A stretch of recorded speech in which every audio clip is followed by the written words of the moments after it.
G'day, Nina. How are you? Good, thanks, Andrew. How are you? Oh, I'm a bit tired after doing the local government. We did 4 hours of presentation today, but what It went fun well, that was. though. Can I just say, when you've got people like Tim Doyle and Sarah Helwich doing presentations, the leading psychologists in Australia doing stuff, I just sat and listened. It was Yeah. fantastic. It's so nice I think some of the feedback was to hear from the experts and to see the other side of the curtain. Yeah, and look, the other part is, I loved hearing about your bit on governance, which I thought was great. But no, because I often hear about it from me, but I don't get to listen to somebody else who does the same work as I do. And again, I took notes of it and I thought, that's really good. And I love listening to Kim. Yeah. She is just a god in workers' compensation, isn't she? And she's scared when she's doing it because she hates doing public appearances. But the insight she gives on just little things like how you ring someone up, Yeah. it was fantastic. We must do more of that sort of work. Look, today we're going to later on talk about labour hire and how people think it carves out risk when it actually accumulates risk. So I think Yeah. it's a really great case that's on that.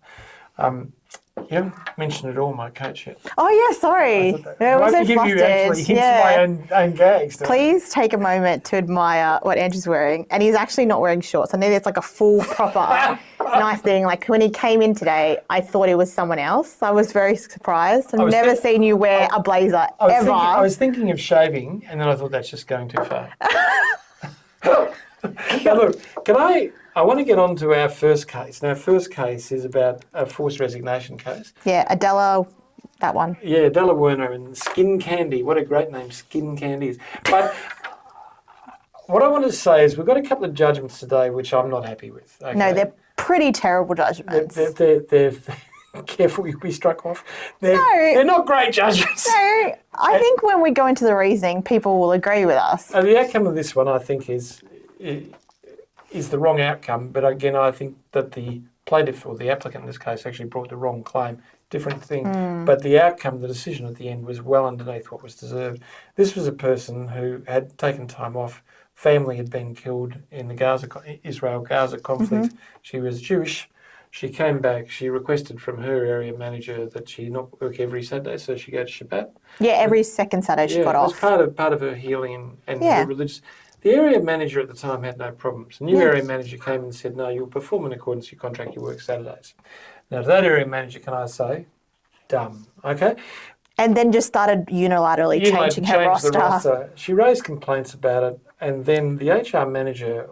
And filed a workers' comp claim as well. Which subsequently was rejected. But the HR manager didn't like that she raised these concerns, and actually it's a fairly predatory process that followed an investigation into complaints which sound dodgy because they were never investigated. Yeah. But they went beyond that, Andrew. Like, they took, I would say, punitive measures against her. Like, they removed her photo from the website. They got rid of her email address. They wouldn't respond to any requests for updates on the investigation. This was a general protections claim. Yeah. It was worth a couple $100,000 at this stage, but she brought an unfair dismissal claim. Not surprisingly, the Commission found that it was an unfair dismissal, but then awarded her $8,000, which was some notice plus 12 weeks. But this is 8 weeks, yeah. This is one of the most egregious bits of HR behaviour that I've seen. Say I'm going to investigate when I don't. Raise complaints which have no basis. And then proceed along this predatory path of termination, harming her all the way through. I think the Commission got it wrong. This is one where they should have just thrown the book. That's my view. I agree. But look, not as bad as some others that we're going to come across. Let's talk about a genuine redundancy case, which was... This is the first of a number of bad cases. So I think we're doing our bad case. This was a case where Fulton Holdings and the guy's name was Daryl Kay. They failed in the consultation process, okay? Yeah, so for one of their contractors, I think it was. Oh, no, he was an employee. He was a plumber. And they tried to contact him when he was on leave. Then 4 days later, they said, look, we are going to make you redundant because there's no role for you. I don't need to get into the detail of this because what I want to say to you is this. In unfair dismissal land, if it's not a genuine redundancy, it's unlawful, okay? Yeah. So you don't get because there's no valid reason. Yeah, so you don't get to a case of fairness at the end of it. Yeah. There is no valid reason. So this guy should have been reinstated. Even though there wasn't a job, he should have been reinstated. Yeah. Then they could have gone through the process correctly. Yeah. But they didn't do that. Instead, the Commission, in their infinite wisdom, found out look, it wasn't fair, but it was okay. So Yeah, but what's weirder is they said they failed to consult. So specifically, they just told him he was being made redundant, didn't give him the reasons why, or didn't give him an opportunity. Yet, despite the lack of consultation, which is an element of a genuine redundancy, still which would held. make it valid. Yeah. So it's not valid. So you Yeah. don't get to do the next 3 Yeah. tests. Like, I think there are definitely a range of cases where if there is a genuine redundancy and you have failed in terms of some of the minor procedural stuff, then it's fine because it still stands, like regardless. But this was no consultation. But he found it wasn't a genuine. Yeah, But so it doesn't make But sense. the impact was that there was no place for him to go, so then I'm just going to uphold it. Yeah, What absolute nonsense. it made no sense. Well, let's move on to even more fun things. Barlow and St Vincent's. Look, I'm looking a bit frustrated at this stage. This is a case. This is another one of those cases. St Vincent, there is an employee. This was a COVID time. Person couldn't go and check on what was happening. They were in charge of an area. Yeah. There was non-compliance that occurred. Yep. They were aware there was non-compliance, but they weren't supported by their manager in pursuing it. And practically, they couldn't actually get there because of COVID. Anyway, for reasons which we will never completely understand, the HR manager decided to then report to the CEO misrepresenting what had occurred. So what Yeah, so actually they occurred- did an investigation, but it was a sham. It was a sham. And what the investigation concluded is that there were breaches, strict breaches which were required to be done, and therefore this person was responsible. This person tried everything and their boss wouldn't support them, and they couldn't go out and visit. So Yeah. they couldn't force it, Yeah. and they weren't supported. And none of that key nuance was in that report that was provided to the CEO, and CEO didn't look at the evidence, just looked at the summary of the report, and 8 minutes after receiving it, terminated them. That's right. And so, look, the general protections element of it is the person raised concerns, and following the raising of concerns, again, this process of deliberately pursuing to terminate them occurred, which is clear general protections. And Judge Egan, right on the ball, nailed it and said, look, you misrepresented HR manager, wrong. CEO didn't read the report properly, didn't check in it, didn't test it. They were decision maker. Didn't consider the reasonable explanations. Yeah, didn't do any of those stuff, and therefore upheld it. So this is a good decision, but shocking case, isn't it? Yeah, terrible. It is terrible. That's what Toy would say when we go out to dinner every time. Terrible dinner. Well, this is the council worker who cracked it. Yes. Look, a really interesting case in some ways. Very small, little case. You know, this is somebody who cracked it at their team leader, sent a message they shouldn't have sent, said some pretty ordinary words during that. Yep. The investigation found that it was substantiated, but didn't consider any of the extenuating circumstances, such as the fact that he had shown remorse and apologised and all of that. A long-term working with no problem at all. Unblemished work history, Can I say it's not uncommon for people to crack it? If you've been involved in any family for any period of time, if you think your sister or brother is not going to crack it, or your parents are going to crack it at you, they're not going to say something they wish they never said. These one-off blow-ups, you've got to be really careful with them, because people are human and they make mistakes. And look, this person was reinstated, and quite rightly so, because the fate to take into consideration. Yes, it was bad behaviour, and yes, it did warrant a warning, but it could never ever warrant termination. So, let's go on to the next failed redundancy case. Khan and Hitesh. Oh, this one from the beginning, I think, is also another failed example, because Hitachi in this case. This is the CFO in the coffee. Yeah, so he had a tax manager who was 66 years old and had informed the business that he planned to retire when he was 73. So the CFO thought it was a great idea to take him to the coffee cart downstairs and to tell him that, look, you're going to be made redundant. Your last day is going to be the 31st of December. And that had not a lot to do with prior discussions, did it? And what a great place to do it, at a coffee cart. I know. Yeah. And yet, in his arguments, he said, I was actually trying to protect the employee, show pastoral care, do it so one-on-one so he felt comfortable, and yet didn't explain anything when the employee was asking, is my role going to be replaced? What's happening? Just disregarded all of it. So Then obviously he claimed workers' compensation. And he was successful. Yeah. There you go. I know, look, reasonable management action. It was argued in the case that reasonable management action is a bit of a broad church, that it doesn't have to be perfect. But I can't find anything that was good in it. No, it was clearly like discrimination. Let's start with the first part. Was it fair to have the conversation? No, because there's already an agreement that exists in place. So it was an unfair conversation. But even if it was a fair maybe they say, well, look, let's try and broker a different way. So fair conversation. Could it ever be a conversation that's fair where there's no consultation in redundancy? No. So, wrong there. Could it ever be fair when you do it in a public place where a person could feel ashamed of it? And where everyone else can hear. I mean, Gosh. that's sort of dumb and dumber. I shouldn't keep using that, but there is nothing that's reasonable about that management action. No. So a case that just illustrates that this idea of a mate's approach to getting rid of someone. So how often do we hear someone come to us and say, look, why don't I just take them out for a coffee and we do them over? And I go, I think that's probably the wrong sentiment. But this idea that you can just approach somebody where you've reached an agreement and for some capricious reason decide to move that aside and think that your friendship or your relationship can do what law says you can't do, all that shows is it's opportunistic, and courts hate opportunism. So, mobile plants. I want to talk about mobile plant and the type of problems that arise. We've got a couple of cases on them. And 60% of all serious injuries occur in work sites as a result of mobile plant. In serious prosecutions, they represent 80 to 90% of serious prosecution. So it's worth just stopping for a while and saying, how do courts see them? So we've got the New Zealand case in Shirley, which talks about a traffic management problem where a hydraulic door was downloaded on somebody in a relatively narrow space. Yep. And the farmers thought at the time, oh, well, you only have traffic management around barns. Well, no, you have traffic management wherever there's traffic. Yeah. But very significant fines for New Zealand, in New Zealand terms, over 400,000 New Zealand dollars in fines that came out of that. And reparations. And reparations as well. And then we see the multi-equip poultry and what's the other one? It's and poultry enterprises. Which reminds me, it's not on the same facts, but the same type of facts that we had earlier in Biardia case, which is the use of mobile plants in places where you're processing. Again, this is a fatality occurred, dimly lit place where there's motorised equipment around workers.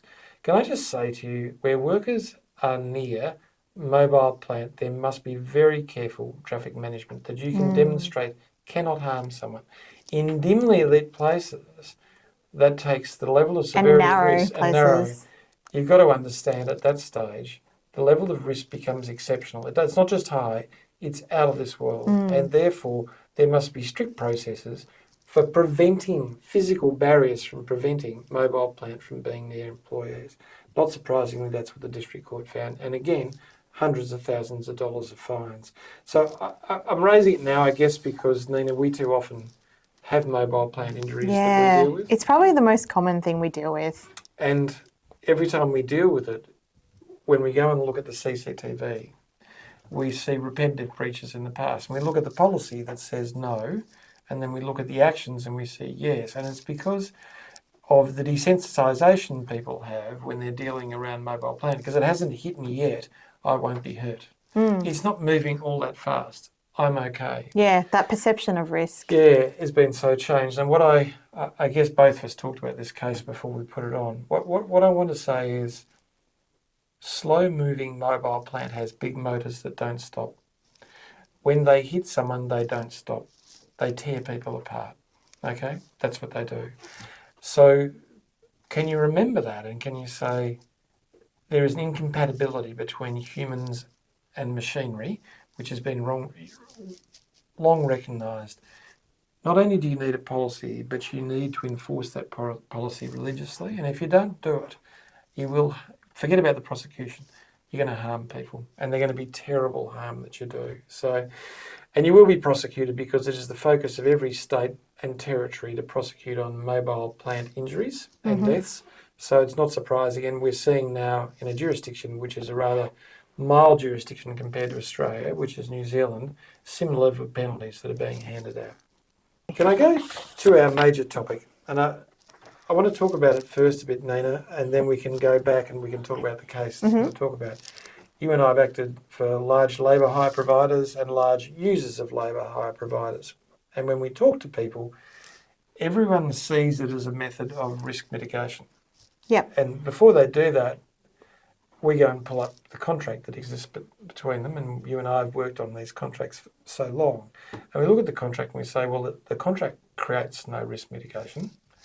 So there's no indemnity provisions. Remember, indemnity provisions after the changes to legislation which say someone else will pay a fine, they're unlawful. Yep. We still find those, by the way, despite They just won't have any effect. yeah, well, they're actually criminal in nature, so they might have more than that. They may have an effect on you for trying to enter into them. Oh, but as in, like, just because you have it, it doesn't mean Yeah. it's going to have any effect. But actually, the obligations around safety and labour hire and the labour hire agreements must be explicit. They can't be pro forma agreements. They relate to the actual site. Yeah, and it again, has to be that's what we tailored. see is exactly the same agreement every single time. Mm-hmm. So it needs to be tailored to the site. It needs to be clear about who has obligations and what are those obligations in relation to the obligations of safety. Who is going to educate them in relation to the known risks? Who's going to demonstrate their competence? Mm-hmm. Now remember, the labour hire person has to be able to do that, but guess what? The principal, the host, has to be satisfied that when that person comes onto site, that they're satisfied that they're competent in respect to the risks they're going to face. So there are two layers of protection that exist. So having a labour hire doesn't take away the host's responsibility. It actually increases their liability. And for the labour hirer, because that's all they do, they have this liability. They can't shed or devolve. They must be satisfied that their workers, when they come into the place, are safe to do the work they're being undertaken. And so we come to AH Vision. Yeah, and also this has been replicated in the new changes in the legislation. It has. Yeah. And look, DPP and AH Vision, there was an earlier case of a fruit grower, which was for $750,000 fine. AH Vision was, the defendant in this case was the labour hire Yes, provider. that's right. So the fruit business had trucks that you could stand on for picking. Yeah, okay? like within raised platforms. But not while they were moving. It was to stand on so that you could pick. And not surprisingly, people over a period of time started standing on them to get to the site because farms are big places and why wouldn't you go there anyway? Yeah, well, they were just using it as like a way to, they sat on it, I think, as it was travelling between sites, And the fruit growing business had made it very clear and explicit that you're not to sit on it to travel. Yeah. Now, they end up getting fined $750,000 because the court says, well, that's still not a safe system. Yeah, because they just told them no, but didn't actually follow up. Yeah, and so there's a level of condemnation and awareness that was happening. But for the labour hire provider, they were also aware that people were utilising this and they did nothing about it. And they ended up with, I think it was a $400,000 fine. Yeah, that's right. So the cases are very simple. You know, the facts in the case are uncomplicated, but once again show the principal in this case got a massive fine. It was their equipment, their driver. They had management and control. And they had management control. So they're always going to get a bigger fine. But what's important here is I'm sure the fruit grower didn't think that if a person from the labour hire got killed, it would be their responsibility. And they found out they got the second largest fine in Victoria last year. But the labour hire person never thought it was their responsibility to be satisfied for the safe travelling of their people around the farm. And they were aware of this, but they did no assessment of themselves. And so they found themselves liable for $400,000. And can I say that affects their licence and a whole lot of other issues that may come out of it. So I think for the two of us, we really wanted to concentrate on this. There's a stage of engagement, which is the contract, which must clearly sit out. Then there are policies and procedures on both sides, which must. Then there is a competence testing process that must sit on both sides. And then both sides must have an invigilation process. Yeah, it has to be monitored. Yeah, that checks that it actually is happening. And on this case, none of each. Yeah, and adapting if it's not. That's right. You know, don't just note the issue and then leave it. That's right, because remember that the monitoring obligation that sits in a safety system is, okay, you've got a plan, you've got a process, there's training, okay, there's supervisors, the supervisors meant to be making it happening. But how do I test that's really happening? None of that occurred. And that's where the big fines are. That's where the big fines. And can I just say, once again, this is a case which in 2 or 3 years' time, I would say the directors would be in big trouble. And I would say, to be candid with you, they're very lucky not to be charged with reckless endangerment. Yeah, Very, very I agree. lucky. Okay. And in 10 years' time, very lucky not to be charged with industrial manslaughter because that's the way it's going. I think we could head over to the case study. Yeah. All right. They were 2 casuals down. Nico didn't have a lot of time. As the site supervisor, he needed 2 more workers on the concreting gang to push up another floor in the next few days. He rang Harvey Wolfstein, the owner of Loose Labour Hire. Sorry, I was on the plane. I was bored. I wanted to put in some bad names. Clearly no creative. Seeking 2 labourers with concreting experience, particularly with slabs. Harvey had several Pacific Islanders with good experience, but he was aware they had struggled on sites before because of their devout religious beliefs. He also knew that Nico's workers felt they were above the law. They were more You than... don't know that, do you? That's a Steven Seagal movie, Nico Above the Law. Just don't chuck that in. Okay. They were more than I thought I'd robust. stay on the same theme with Steven Seagal and with Harvey Weinstein. And several of Harvey's labour hire workers had refused to work on Nico's site. Harvey sent 2 employees, Kale and Lackey. Lackey was small, a little effeminate and vulnerable. Kale was tall, powerfully built, but very proper. He wore his religion on his sleeve. Within 2 hours, Nico called Lackey the Lackey and treated him like some submissive female servant.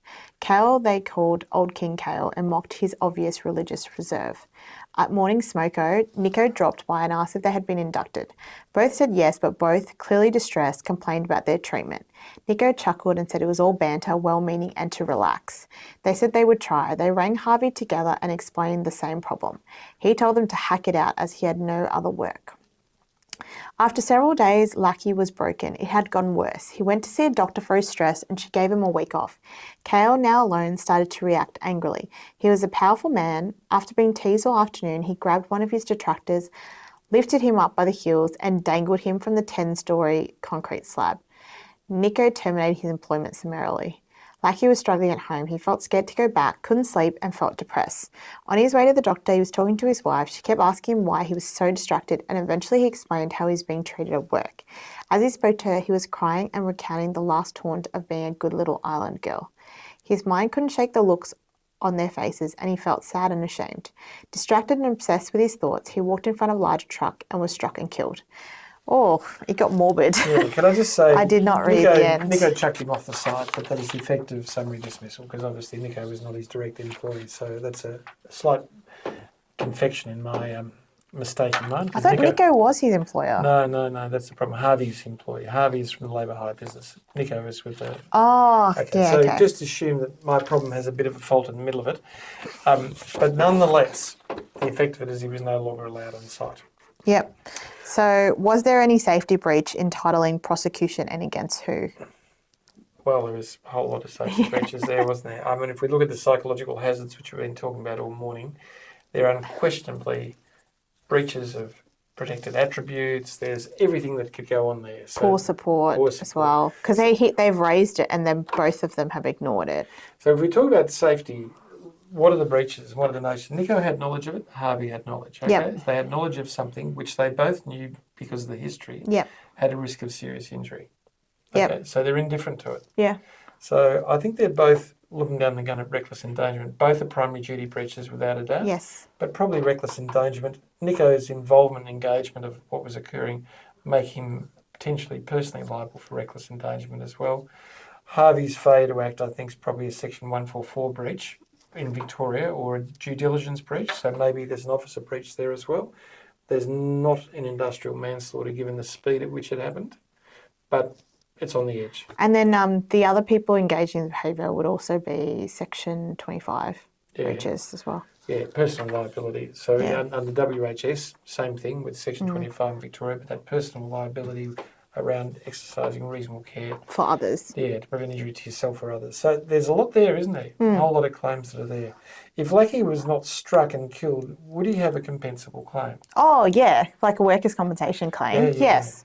Now look, I just going back to safety, just say there was enough there. There's definitely a breach of duty towards Lackey. Yes. It's close to negligent, but just say it was a higher level of negligence. The fact, so you're got the first two elements of industrial manslaughter, but he wasn't at work. Does that mean? No, industrial manslaughter doesn't matter if you're at work That's or right, not. doesn't. So I don't think it's enough to get there, but the fact that he didn't die at work. I think if it had been going on for a longer period of time and A higher level of awareness is the impact. then I think the real risk of industrial But I manslaughter. just thought I'd say that because industrial manslaughter is the only one where the injury or death, well, it's the only one that relates to injury or death, by the way. The rest are per se liable whether there is injury or not. But Yep. it's important in this circumstance that industrial manslaughter goes beyond the workplace. But Lucky would definitely have a workers' comp claim. Yeah. Now that takes me to the next question is, would loose labour hire have a good recovery action against Nico's business in workers' compensation? I don't know because they were also guilty of doing it's stuff. contributory negligence. So recovery action in workers' comp. So there would be a claim that is made. Actually, it's the other way around. To be perfectly honest, it is the labour hire business that would have a workers' compensation claim. Yep. And they would seek recovery against the public liability Against the insurer host of the employer. host. Okay. So, and what they have to prove in that is that Nico's business had been negligent in some way. So they'd be right with that. And Yeah. Nico would point back and say, but you've also been, Yeah. and so that would reduce the level of recovery that could be made. But yeah, patent recovery claimant would definitely be made. Was there any discrimination or general protections claims for Lucky and Kale? Yeah, there definitely was. I think you can't miss it. There's protected attributes under discrimination law, gender, And also the way you look in Victoria. and the way you look in Victoria. That's exactly right. Nowhere else. And of course, there is, and race as well. Yep. So I would have thought that discrimination is a lay down misere. And religion as well. And religion as well. Yeah. General protections, once you've got those, you're home, you've got a reverse onus, it's easy. But this would be a discrimination claim brought any day of the week. And can I say it would be a massive claim? But so with Kale grabbing someone and dangling from the 10-story concrete slab, obviously the termination was because of that. Yes. So it wouldn't be a general protections claim on. He wouldn't win on that aspect. No, look, That's pretty much serious. That is serious misconduct. it is. Look at serious misconduct, isn't it? I think let's talk that through. So he took action as a result. So But it was because of what he was suffering at Yeah. work. interesting. I reckon it's a case that'd be worth running because I reckon a substantive part of what their mind is the issues that he's raised repeatedly and went about his own self-help remedy, bad as it may be, but the actions he took were a result of their inaction. Yeah, but they're not firing him because of the other. I think because of the nature of what he did, I think that would trump it. But had he just sworn at people, Yeah. I think you would have stronger grounds Yeah. to win So the. let's reverse, general because you're right. protections. I'm willing to go along with that. General protections claim discrimination claim. Say, Yeah, discrimination claim. Yeah, definitely. Lucky's a winner on that. Yeah. If Kale didn't hang him over the edge, good go Yeah. there. General protections don't have to Yeah. terminate. Certainly a discrimination Yep, claim, yep. constant. Certainly high general damages. Yeah. Okay. In common law terms, would there be a dependency claim for Lucky? Yes, there would be a good dependency claim because it is causative. You can show the cause, Yep. show negligence, cause, dependence claim by family. But you're right, when I come back to it, general protections claim for Kale. Yeah, because he can't defend the fact that Why he did I actually almost killed Why someone. did I go in so hard and say there was? I'm a fool. I think that shows I didn't read it before we came here, doesn't it? You wrote it. I know, but I have my weak moments. Oh, it's been a long week for Yeah, us. was Kale's termination defensible? Well, the answer is his termination was entitled to at any stage by the host. Yeah. The issue was his employment terminated by, and we don't know that, by the labour hire. So at any stage you can say this person did something unsafe at work, I can Yeah. stop them. That would be under the contract, be permissible. In both Kale and Lucky's contract, they were instructed to comply with the relevant policies and procedures. The bullying policy cast obligations on Nico's business to prevent psychiatric injury of the type suffered by Lucky and Kale. Do they have a claim based on psychiatric injury? So the question is, Such a long question. well, no, it's Alicia, okay? Oh, okay. Yeah, so no, you're right, it's a very long question, but I had to get Alicia's case in there. So just imagine this, if there was an obligation to comply with the policies Yes. and for the labour hire process to confirm there would be compliance with those policies, let's forget about hanging over the edge, right? And let's forget that Lackey's dead. If they were alive and that didn't occur, I think there's a great psychiatric damages case. Yeah, that's very much Alicia's. So now you know what Alicia Envision Australia is. Yes, it was long, wasn't it? It was long. But we made it to the end. We made it to the end. Yeah. Okay. Look, Give us a thumbs up. Thanks for joining. yeah, thanks again. Cheers. Bye-bye. Bye.